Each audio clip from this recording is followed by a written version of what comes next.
if you look at the Downton Abbey tune, right, it sounds classical, but if you really analyze the harmony, it's like a Coldplay song. Oh, Sorry. yeah. No, I love that. No, sorry to break all your kind of, but it goes A minor, F major, A minor, F major. Hey, it's Mike Myers from the Songwriting for Guitar podcast. Before we jump into this episode, if you're a songwriter, guitarist, and you're looking to advance your skills, gain confidence, and monetize your craft, be sure to check out songwritingforguitar.com for all our free resources. So let's jump into this week's episode. This is exciting, John, because I just want to geek out. I'm a huge fan of what you do. I've seen your interviews. You are just seem like, it's just like when I watch it, I'm just like, when I watch people that I enjoy, I'm always like, I want to be your friend, but I also want to be cool at the same. I try to be cool about it and not be like so intense. And I'm like, hold back. But because what you do is, the shows that you've worked on. I mean, for most people, they think Downton Abbey, but I loved Last Kingdom. And to me, that's a total 180 from something like, Downton Abbey, Grantchester, Shetland, all of those shows, which are wonderful. But like, that's another area. But I always love getting into the sort of nuts and bolts of, I want to get into the composing, but I love to hear the story of how you got into it, because it's never like a straight and narrow path. It's always like this weird little bendy, twisty, turny path of how things happened. I started playing music, but I mean, my dad was a sax player in a jazz band, an amateur. Yeah. So when I was growing up, there was a lot of jazz in the house. My mum was into classical music, so there was a lot of music in the house. And when I was about 12 or 13, I started to getting into progressive rock music, but actually my dad was really into Miles Davis, and to be honest with you, that started having a bigger effect on me. Yeah. And I just really from nowhere, I just wanted to go and play an instrument. So I went along to school and said, I think for some reason I wanted to play the cello. I had this kind of sort of singing sort of tone, but there was no vacancies, but there was a vacancy for double bass. Oh, okay. Which actually worked out incredibly well, because it was quite a good age to start a double bass, but 12, 13, because it's so damn big. And then I just really took to it, and then I started the piano, kind of immediately, and then and by the time I was 14 or 15, I was really obsessed, and there was no question, what I was going to do. It has to be interesting. I was going to be a musician. With like your dad, Miles Davis, and then progressive rock, like, you're listening to like Hendrix and kind of like this mishmash. Yeah, and you got to remember, this was in a little village in Scotland as well. This was not in London. I'm from Scotland, although I live in London now. Yeah. But and then but I just still didn't know I was going to be a composer then. But I got more and more interested in how music was put together, and at the last moment when I was 18 and deciding where to go and study, I went to university rather than music college, because music colleges in those days were much more emphasizing on being a player, being a player, or being in an orchestra or a soloist, and it was much more about how you interpret music that was already written, whereas university had a much more kind of overall approach, looking at how music was put together, and that was a really good idea. So I left there, when I was 22 or something, knowing that I wanted to write music, whether it was in jazz, and then I immediately went into pop music. That's so like jazz. You got progressive rock and pop music. What I love is there's it's kind of like you've been genre hopping, just absorbing like totally. I love that. Totally. I think, there are some film composers who haven't done that and been really successful, but you kind of have to be able to genre hop, because people come to me when they don't know what kind of music is going to work for their show. So they come to somebody who can do a variety of things. Yeah. So and I quite like changing about as well. Well, I mean, it shows in the the shows that you've done too. I would feel it's almost when an actor goes, "Oh, I don't want to get typecast into playing this role." A composer likes the versatility of like, "Yeah, I can do this, but I don't want to do this all the time. I want to be able to." Because I imagine like things like that. There's a particular formula that you started to do, but then throwing a wrench in the chain, like the idea of like something like Last Kingdom, where it's just like completely different. Yeah, I mean, I was really keen to do The Last Kingdom exactly because of that. Because, really, if I'm left to my own devices, the music for The Last Kingdom is the sort of thing I'd be doing, if people ask me, right, you to do your own music, that's the kind of thing I'd be doing. I mean, funnily enough, I had a great night on Friday night. I did a couple of live tracks with Eivør, the singer who's on The Last Kingdom. Yeah. She's doing a tour of Europe at the moment, and she was in London on Friday night, and she asked me to come along and play with her. So we did. So I did. So we did a couple of tracks live Amazing. from The Last Kingdom, because we're just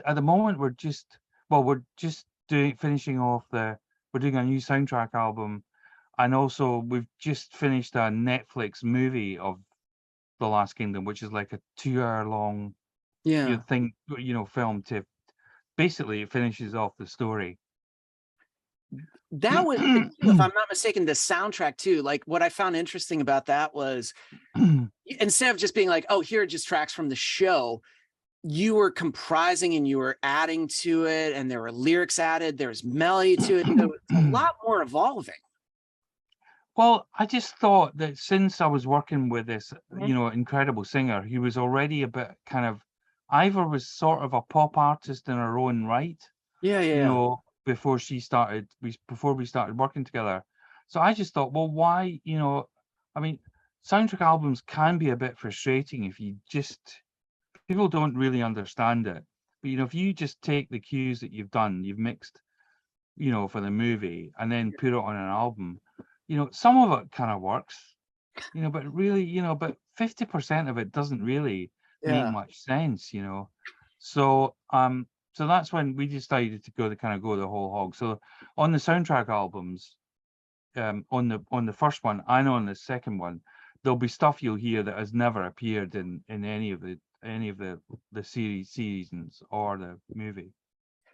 What I find, and I want to get into this because this is to me really interesting about your approach. I forget where I heard this, but on the composition side, when you're writing to TV, you like to see at least some imagery. You don't just sit down and just play because you said like, it may evolve, it may change, and you don't want to make the thing too complicated. But I forget. And I thought it was brilliant because you were being aware of the music serving a purpose. It's setting the scene. It's totally emphasizing what's happening. Yeah, I always write to picture. I very rarely write, go and sit at the piano and try and come up with something, because I need to see the images and the way that the pace of the editing, and also the way the dialogue works as well, and and just the movement from from one scene to another. To me, it's just really, really crucial, and I can only really do that by by really focusing on the screen. Which I think that's the difference between someone that is just writing randomly, but one that's really focused on the intent of what the piece is going to be used for. So for your process, how did you eventually get into this, composing for TV and film? It's just like, what was the entry point or the entryway for that? Well, in my 20s, I spent in London. I got a publishing contract with Chrysalis for kind of writing pop songs. Mm-hmm. And then I was in quite a couple of bands in the 80s, and I ended up playing by the end of my 20s. But I mean, where nothing was ever massively successful, we're kind of medium successful. you know, particularly within Europe. But by the time I got to my end of my 20s, I ended up doing a lot of work with dance companies, you know, not ballet, but contemporary dance. Yeah. You know, like not Twilight Art, but that kind of similar thing here, you know, in London. And I just kind of really took to it. And then I started, first of all, I started as a musician, and then I ended up writing for them, and writing for kind of dance was, you know, although the storyline was kind of really quite oblique and everything, but there was nevertheless a story, and I discovered that I quite enjoyed that aspect of it, you know, Yeah. looking at about being some kind of storyteller within music. And in those days, the kind of world between theatre and dance and television and film in London was all very sort of intertwined. Yeah. And you know, I ended up, you know, getting asked to do if I could do the music for a TV show, and then that was it. You know, I really took to it, and then, you know, about 3 or 4 years kind of took a while to kind of, you know, get established. You know, but by now I was in my early 30s, Yeah. and my first child had been born as well, so you know, I had to earn some money, Yeah. kind of, you know, and it has been it's been good to. I mean, the other thing I haven't really talked about was that I had a kind of also in a kind of alternative career in the kind of contemporary classical world as well. Hmm. But I got really fed up with that. I love the idea of being in a studio, Hmm. you know, and being in control of the sound and recording some of it myself, and you know, and then asking other people to come and, you know, and contribute, and so, you know, I really took to that kind of idea of a recording studio. Yeah. And I left the kind of classical world behind, actually. I And find it interesting that you had a deal for a publishing deal and you were writing pop songs, because when I think pop, regardless, I'm always like, I love pop sensibility because it's usually about hooks. It's about things that grab people yeah. within your song. Did you find that kind of carry a little bit over into your composition, where you were just like, this still has to grab someone, regardless if it's a note, particular someone, but it's like, it's a hook. Yeah, it was really interesting going into pop music, because I'd done I'd done a music degree, and I'd done a postgraduate music degree. I thought I knew everything about music. And then, but then trying to write a song like Steely Dan was a real awakening, you know, because I just thought, oh fuck, you know, it sounds so simple, but Yeah. actually it's so brilliant. You know, Yeah. it's so well done. And that was a real game changer for me, that, you know, that I'd been involved in all this really complicated music, which I could kind of write, but actually, you know, doing something really simple was really difficult. I'm not saying Steely Dan's simple, it's not, but that kind of effortlessness Yeah. but that they had, you know, between their kind of chord structures and stuff like that, I think I really took to that, and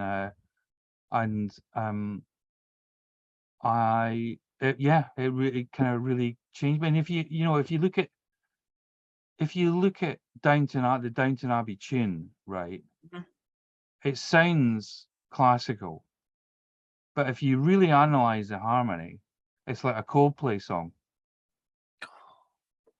Oh, I love Sorry, that. Yeah. No, I love that no, sorry because to break all your kind of, but you know, it goes A minor, F major, A minor, F major, then a G major over an F, which is, you know, a subdominant, a dominant seventh, third inversion that's got it's kind of pomposity to it, you know, but it's also got the feeling of a Coldplay song.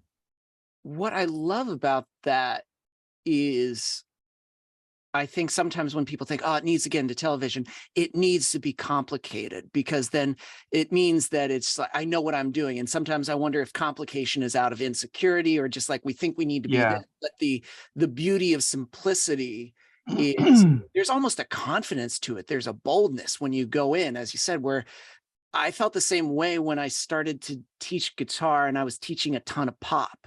And I thought on the outside, I was like, this is pretty simple. But the more I was hearing the same songs again and again, it was like, oh, wow. Like I listening to the structure of it, but even like the layers of sound, that even though it was like one note, it was like, oh, but there's a lot more layers to this than just, there's not one particular, you have to kind of create this sound. You have to layer this. That is, I think that's also brilliant. Like, in terms of composing too, is there any, I guess old school composers, like I always lean towards like Bach, because I'm always like, man, Bach is like a pop songwriter. I always felt like he was he was a pop songwriter of his day. I absolutely love Bach. Yeah. I try and play some Bach every single day. Really? Yeah. He's just the kind of godfather of harmony, jazz and pop and soul and everything really kind of goes all the way back to Bach. I just want to be your friend more, because I'm like, to me, like Sleepers Awake, Minuet and G, if you look at all of those, it's just like those counter melodies too are so how they play with each other. I always think of, I guess this is where I want to segue into arrangement. This is where people are always kind of like, how do I know what to add? So when you sit down, like for instance, something like Downton Abbey, you have a chord structure. When do you start to think, what do you hear in your head? Is it like you start to piece it together? Are you do you map it out first just on a basic DAW with some like, I think this is what it's going to be, before like we're bringing in other players? Are you starting to map that out in your head or out into your DAW? For Downton Abbey, for instance, in the very first episode, there was no title sequence. And it started, the first scene was this train kind of going through the English countryside, and then it was following a telegram that was carrying the news that the heir to Downton Abbey had been drowned on the Titanic. Nobody knows this, but I knew it. And then you were also following Bates, who was like a character in the train, a man who looked like his best years were behind him. And eventually you kind of arrive in the telegram office, and somebody says, "Oh my God," as they look at the telegram. Nobody knows anything about what this means. And then it kind of pans out to a picture of Downton Abbey, and that was the very, very first scene. So I started with so I've got that in front of me, so I just start playing to the picture, and we have the train makes a big dramatic entrance. It kind of it's kind of going with the energy of the train, and then you cut to Bates, who's looking a bit forlorn and lonely, and I picked out a solo piano tune, dan dan dan da dee da da da da, and it was meant to be really quite lonely and kind of and then you cut to the telegram, and I had this kind of big rising string tune that went da da dee dee da da da dee da da for the the telegram telegraph poles and the clouds, and then when you arrive at the house, the harmony kind of really opens out, and you get that dominant seventh third inversion. And that it all just kind of came together. But really, I was responding to those pictures. I think, and then in episode 2, they decided to have a title sequence. So they asked me to do, and everybody loved that music because it fitted in elsewhere in the episode as well. Like anything kind of to do with a house or people arriving or leaving, that kind of music just really suited it. So then they asked me to do a 30-second version of the tune. which I did, and then they put those pictures for the title for the title sequence to the music. I'd probably have if I'd seen the title, images, I'd probably have written something completely different. Yeah.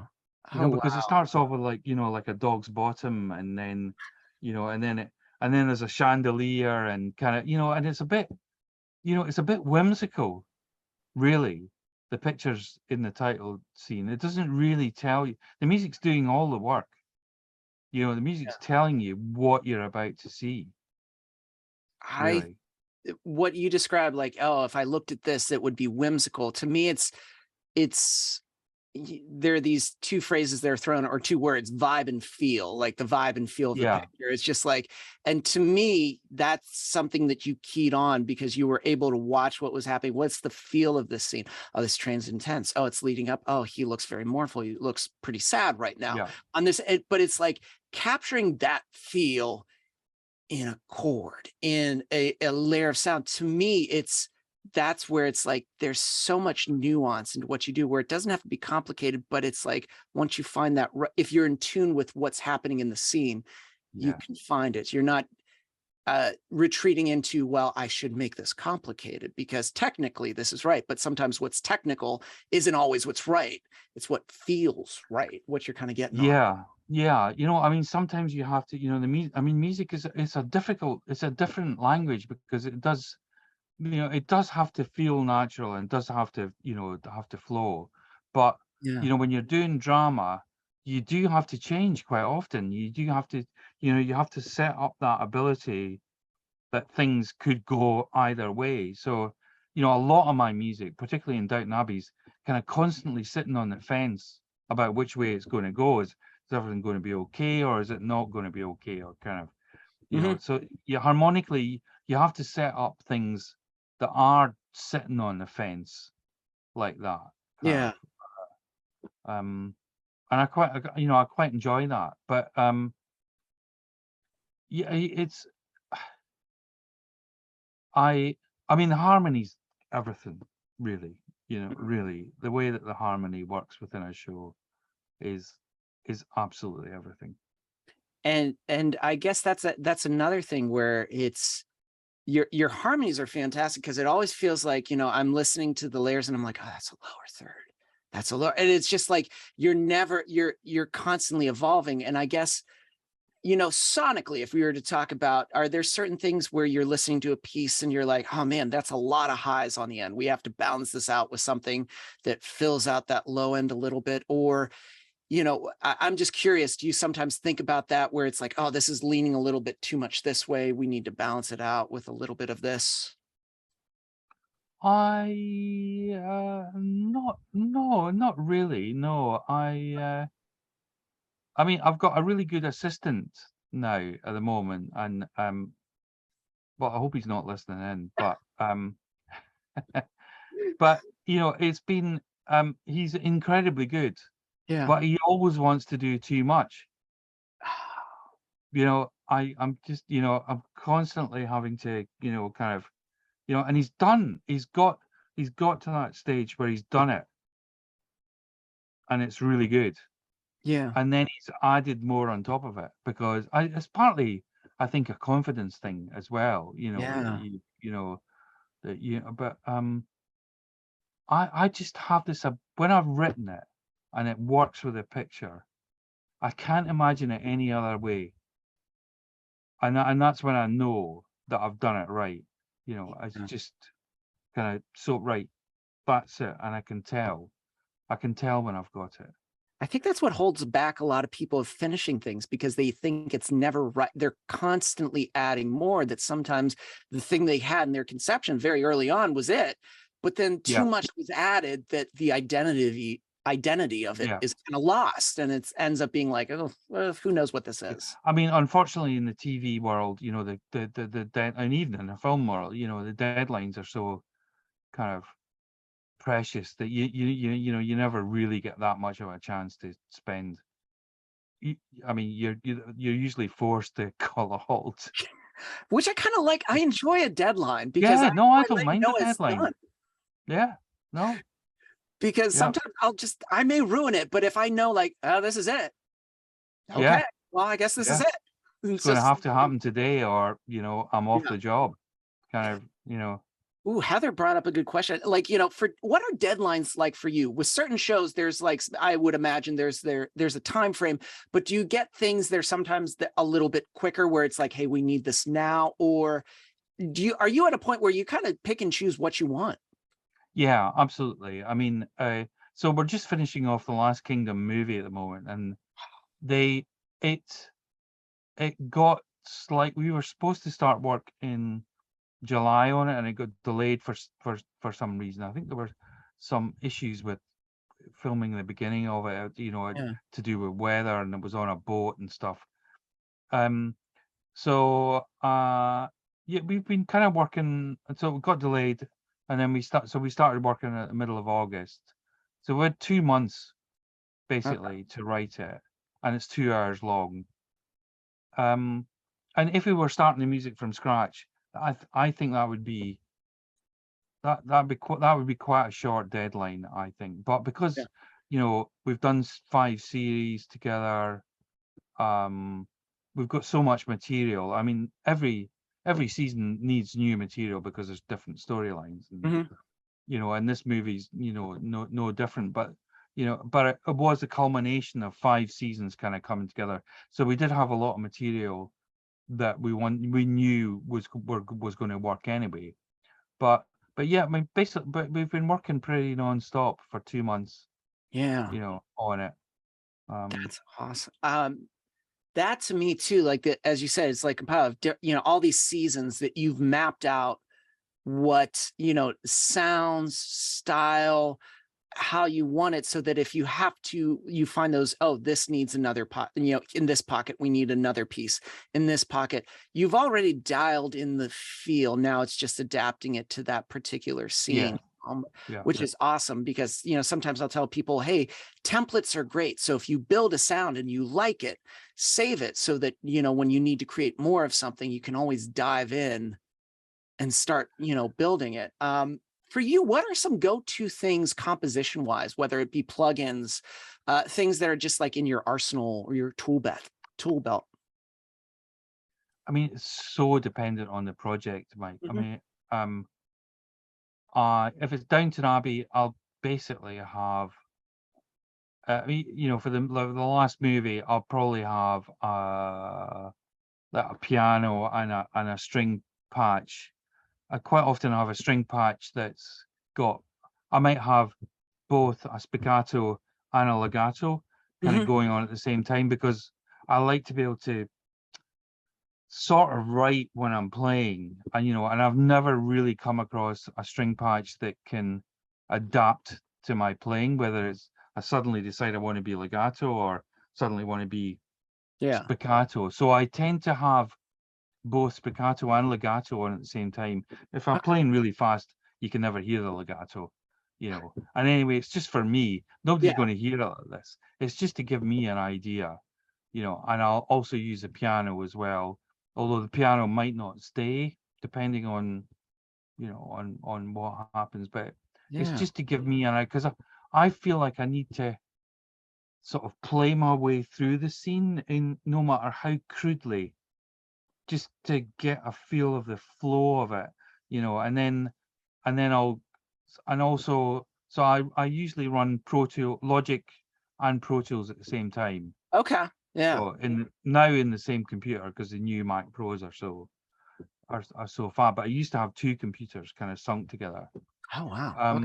But now, so each movie will have its own Pro Tools session.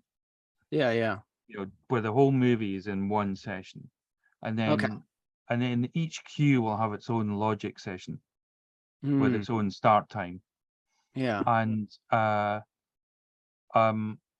in the case of The Last Kingdom, it's the same thing, except we hardly use any plugins. It's mainly all analog synths. Which and Logic. Looks amazing. Logic is used basically as a trigger. It's sending out MIDI clock, everywhere. Mhm. I mean, there's about on here there's about 5 or 6 modules that just take MIDI clock, Yeah, and transfer it and transfer it into control voltages. And that's then in another room, there's more conventional synths, like there's a Mini Moog and a Prophet 10 and ooh, yeah. and a I have a a, sub 37. I just have that. I just a got the sub there. sub. Yeah. My assistant's got one of those. I Yeah, love it. yeah. But I think that's amazing that it's just like you're like, oh, this is completely different. We're going strictly just for synths because especially for Last Kingdom, I always think when I think of that time, it's very like gritty and it's more like, Nordic sounds and chants and just like, again, it's more like beds of sound. And Yeah. I feel sometimes then really just like there's a particular melody or this, but it's just like it feels dark. It feels like you're on a journey. You feel it, heaviness, or you feel like the weight of something is about to happen, but not this episode, but it will. You just have this tension, this pull and release, which I think is awesome.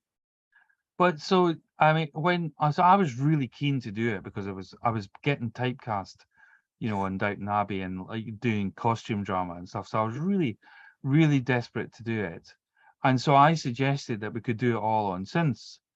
But when I was working on it, there were quite a few battle sequences, and I just needed, no matter how good the synths were, and they were definitely working for a lot of it, I needed something epic. And somebody played me a video of this woman from the Faroe Isles, and she was doing this. She was playing a drum, and she was doing this kind of throat singing, kind of kind of. I can barely do it, you know.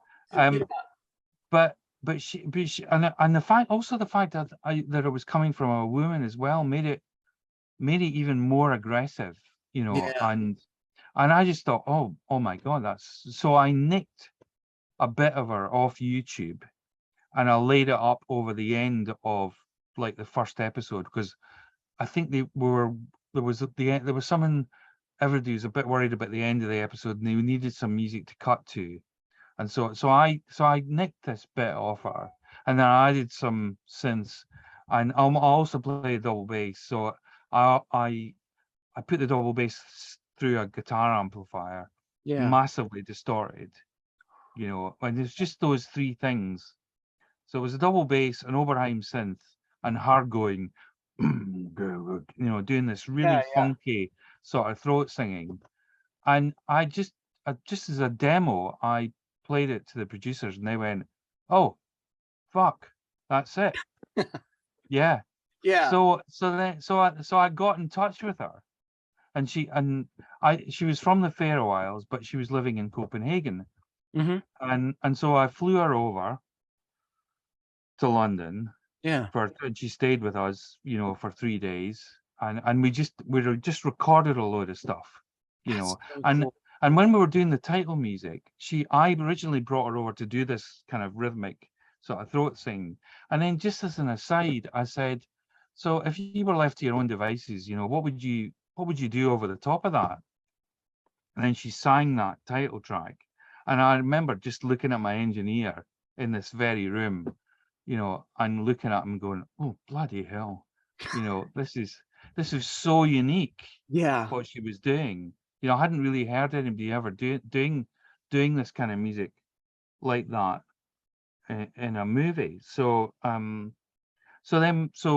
We then it was clearly obvious that she was going to have a major, major part in it. So we decided to do it together, and we share the publishing on it. Yeah. So I mean, basically, I kind of organize the tracks, and then she does her thing over the top of it, and nothing's ever written down, because you can't write down what she does, and if you do, you're really strangulating her, because what she does is just is too instinctive and too natural. You just have to let her do it, kind of.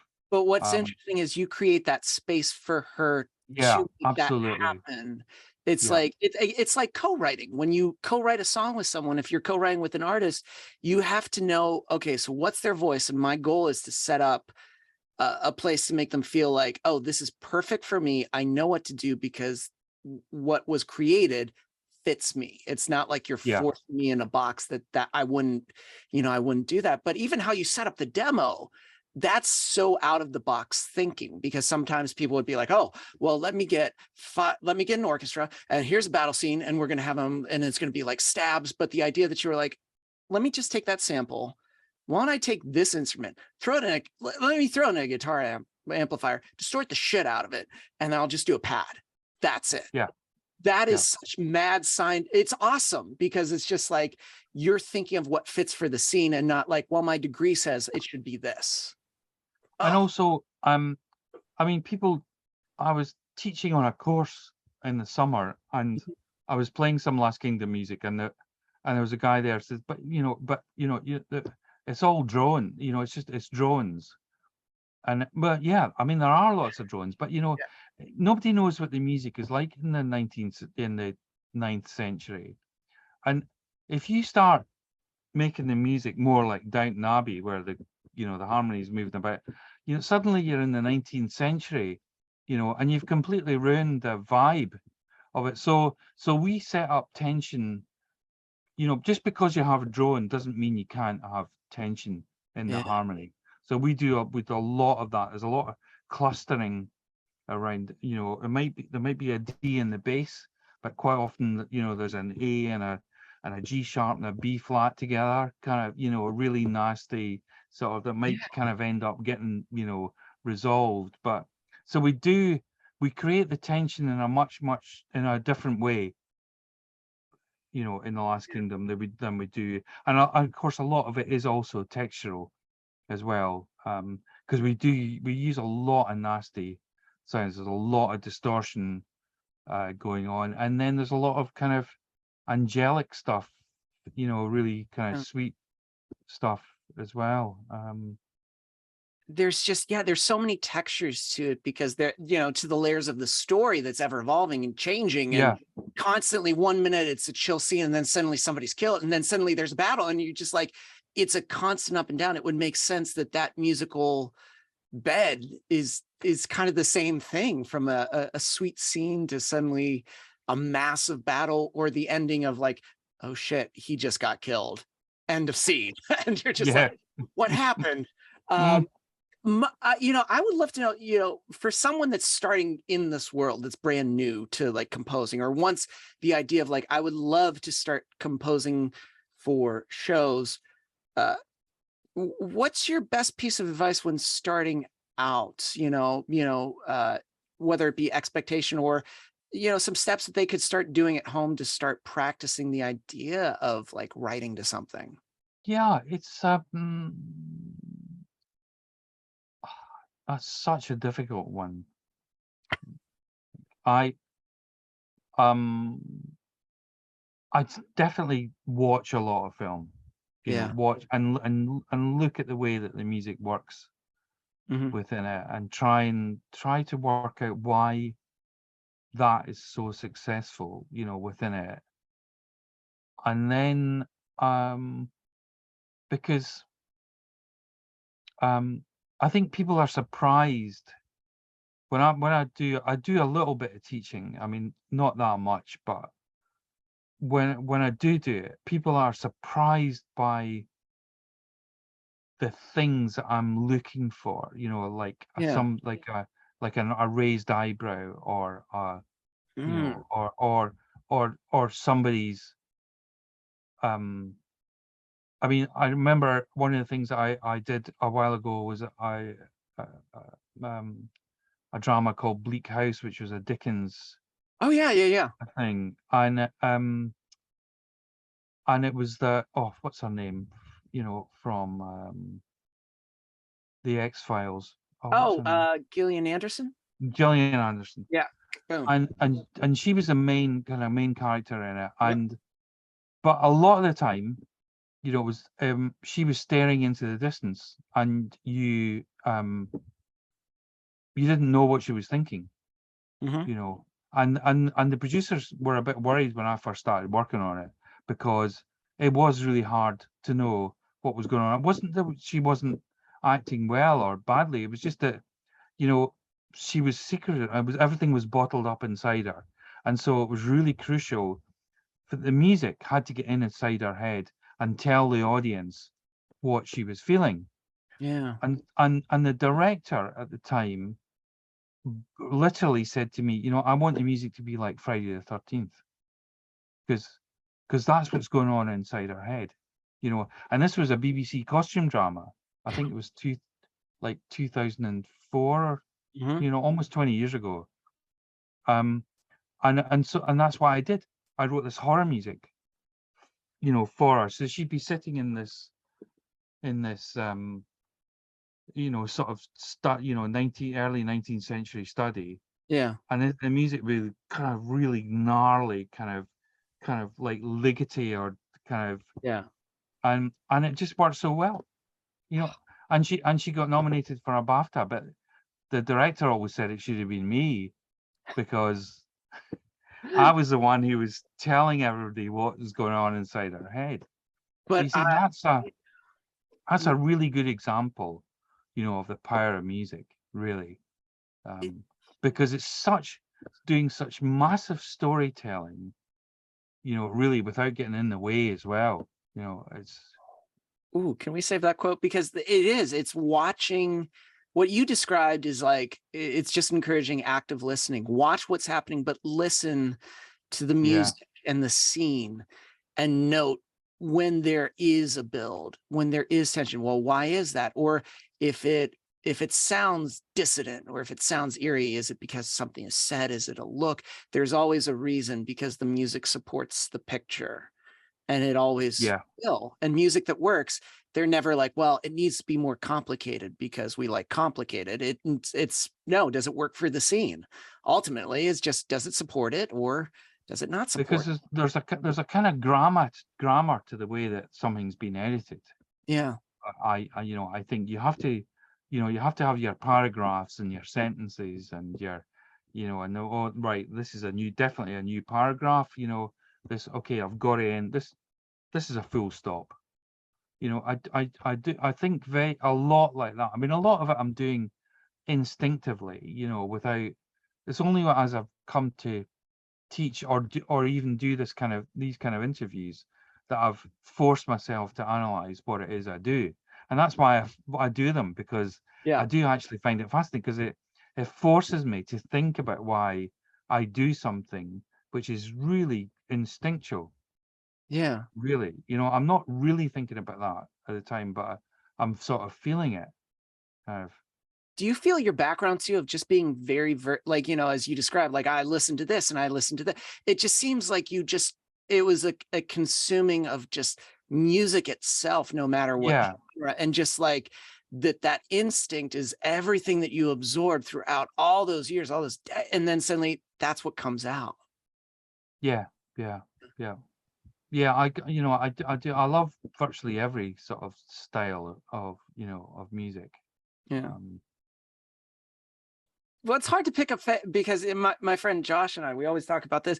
It's really hard to pick a favorite style, because it's like, I like a lot of things.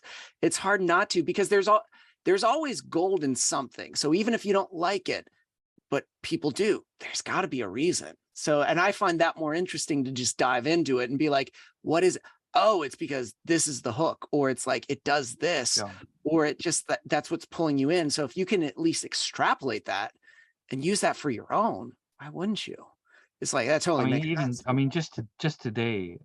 somehow on Twitter for some reason has started kind of putting these ads on my timeline, because, you know, I'm following Twitter a lot at the moment, because the politics in Britain here is Yeah. absolutely fucked. I mean, you know, we're in terrible. It's terrible, and so I do end up looking to Twitter, and then this clip of James Brown in 1964, quite early Yeah. on, you know, playing in Santa Monica live, just came on, and I just thought, oh, what's that? It's James Brown. And I clicked on it, and I ended up watching this 2-minute clip and just going, oh my God, he was so good. It was just so extraordinary, the energy and the tightness of the band, in 1964. It's funny when those little things pop up and you're just like, you end up watching it. I think one time I got recommended, it was just like, watch the Dire Straits, this VHS from 1991, where they play like an extended long version of Sultans of Swing for like 9 minutes. And I'm like, yes, I will. Because it was just really good. But it's funny. Yeah, they were good. I mean, that was an amazing album. Yeah, it's fantastic. Yeah. John, this is wonderful. I really appreciate you taking the time to talk to us, because like I could continue. I'm so sorry I was late, Mike. I mean, that's unforgivable. Sorry. Extremely forgivable. This was wonderful. Like I could talk to you for hours. I would love to do a session where I'm like, okay, walk me through your entire chain of everything that's behind you, because I could just geek out on this. But you're amazing. Thank you, John. I really appreciate you taking the time to talk to us. It's an absolute pleasure. Yeah. So I mean, if you want to do another one, sometime, just let me know. You, sir, are a gentleman. You're wonderful. But thank you so much. And everyone, this replay will be up. But John, have a great night. I really appreciate you being here. Yeah. All right. Okay. Take care, everybody. Bye. Hey, it's Mike from Songwriting for Guitar. Thanks for watching this video. Be sure to like and subscribe to the channel. And hey, don't leave. We got other cool videos you should check out too. Like some of these right here. Oh, that one right there. That's really good. You should click that. Right there. Just click it.